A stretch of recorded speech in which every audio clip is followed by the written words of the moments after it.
Bonjour à tous et bienvenue pour une nouvelle vidéo. Ça faisait pas mal de temps que je n'avais rien publié et aujourd'hui j'ai envie de faire quelque chose d'autre. On va parler un petit peu d'alcool puisque la Russie, je parle, je montre et on va également boire un petit peu. Donc j'ai ramené une bouteille, on m'a ramené plutôt une bouteille de Calvados qui s'appelle Duc d'Artour. Donc c'est du Calvados français, mais qui a été acheté en Biélorussie, qui a été retravaillé visiblement en Russie. Donc c'est quelque chose que l'on peut trouver sur les étagères des magasins d'alcool en Russie assez souvent. Et je ne sais pas s'il y a des Français qui sont fans de Calva, s'ils peuvent me dire si le Duc d'Artour ça se trouve facilement ou pas en France. Moi personnellement je ne connaissais pas, donc on va tester ça. C'est bien marqué donc Calvados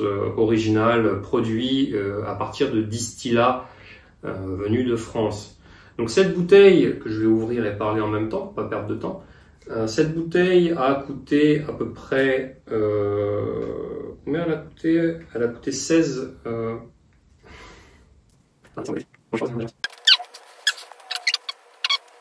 Ah, все, wow.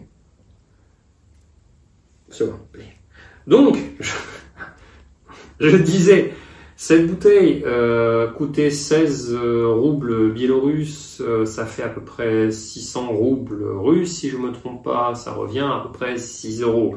Donc du Calvados à 6 euros, bon, c'est quelque chose qui ne se trouve, à mon avis, pas vraiment en France. Donc on va voir un petit peu quel est le goût. Je ne suis pas un grand spécialiste de Calvados, j'en ai déjà bu bien sûr quand j'étais en France, mais c'est pas l'alcool que je bois régulièrement. Oh, par contre, il a un bon nez. Le nez me plaît. On sent bien la pomme qui a passé pas mal de temps. À macérer. Bon, je sais, c'est pas un verre pour le Calvados, c'est pas du tout ce qu'il faut. J'ai pas ça sous la main. C'est juste histoire de déguster un petit peu. Une couleur un petit peu fade par contre. Mais le nez est vraiment plaisant. On sent pas du tout, on sent pas l'alcool particulièrement. Sympa.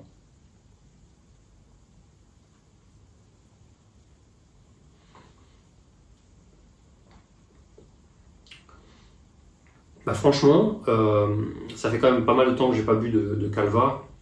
Ça fait très longtemps que j'ai pas bu de Calvados. C'est pas mauvais. Il est pas mauvais du tout. On sent bien l'arrière-goût de pomme. Mais il y a quand même ce côté brûlant, ce côté alcoolisé, un petit peu, comment dire, rugueux qui vient râper le fond de la gorge. Franchement, c'est pas mauvais du tout, c'est pas déplaisant. Je sais pas si c'est vraiment quelque chose qui est 100% naturel réellement, enfin je regarde la composition. Mais pour 6 euros la bouteille, c'est plutôt une bonne pioche. Du coup, je vous dis, santé, le Calvados d'Artour, c'est en Russie, c'est validé. À la vôtre. Et quand il n'y en a plus, il y en a encore. Stark, distillé et mis en bouteille par les maîtres. C'est de l'alcool, ils mettent boisson alcoolisée forte. Donc il faut s'attendre à quelque chose de... C'est 40 degrés. 40 degrés. On le voit sur la photo, il y a un moujik qui est costaud, qui porte des fûts. À mon avis, ça va être un truc qui va juste déglinguer la couenne sans forcément avoir de bon goût derrière. Hop là. Ah. Non, en tout cas, ça sent bon. Donc ça sent limite le médicament, un petit peu le caramel pour les sirops pour la gorge. Bon, on va voir ça. La couleur est encore une espèce de jaune pisse. Il y a quelqu'un qui n'a pas mangé trop de sucre.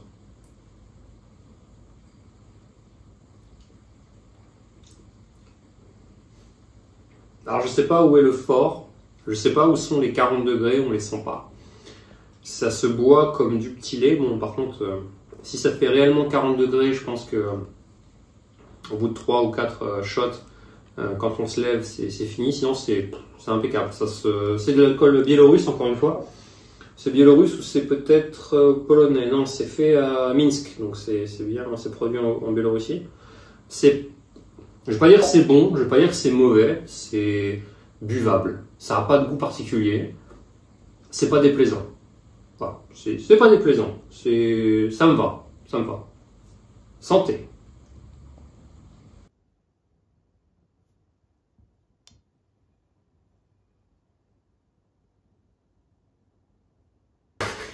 C'est le troisième. C'est le troisième et dernier alcool. Charadier, je sais pas où est l'accent.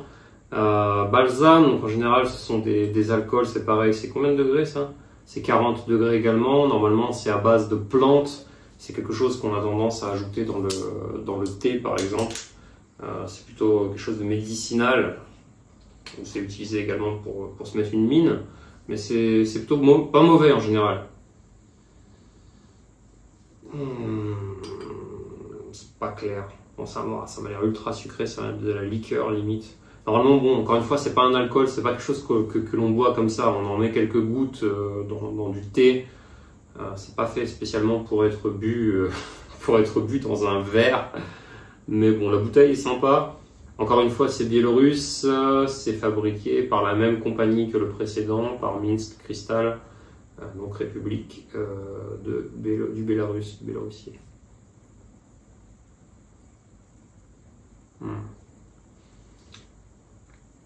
Ah, c'est sucré.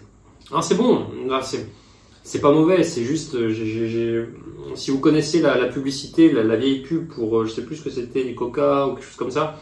Le mec, il mange, il boit, et il se laisse piquer par des moustiques. C'est pour du tacos, je crois. Sauce piquante. Et les moustiques, ils explosent tellement c'est sucré, bah, c'est à peu près la même chose. C'est ultra sucré, c'est liquoreux, c'est pas mauvais, mais c'est du diabète à fond, quoi. On sent l'alcool quand même. C'est pas mauvais, il y a un petit arrière-goût de prune. Je remarque vraiment, c'est plutôt de la plante. C'est plutôt des plantes, et là on ressent la prune. Ça va, ça passe. Santé.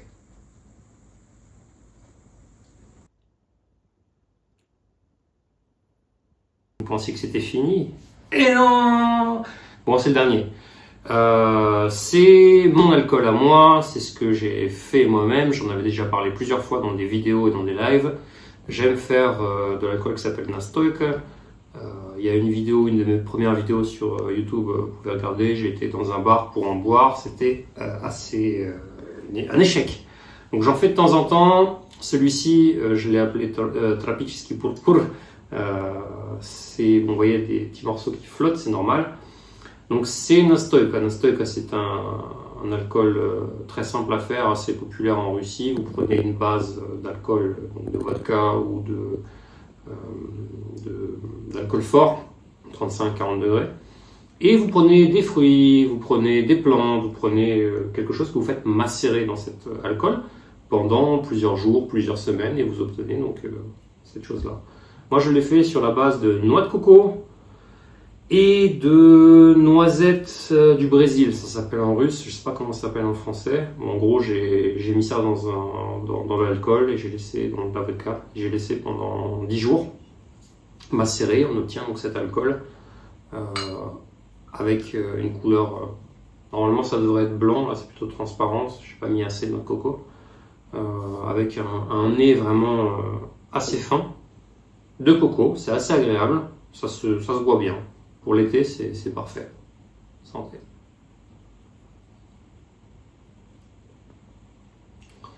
C'est bon, c'est rafraîchissant, il y a ce petit arrière-goût, vous savez, on dirait presque les yaourts à la noix de coco que l'on peut acheter dans le magasin, c'est bon. Le truc très important quand vous faites ce genre d'alcool, c'est qu'il faut avoir une bouteille de vodka, il faut avoir un alcool qui ne soit pas le premier alcool qui vous passe sous la main. Faut pas que ce soit de la mauvaise qualité, bien sûr, du débouche-chiotte, parce que sinon ça va être imbuvable. Moi j'ai acheté de la vodka qui est pas trop mauvaise, qui n'est pas du premier prix, qui n'est pas non plus de la marque du luxe, mais c'est plus qu'honorable, ça se fait extrêmement facilement, et puis vous pouvez varier les goûts et les plaisirs. Voilà, Nastoyka, faites ça chez vous, vous m'en direz des nouvelles. Bonne soirée.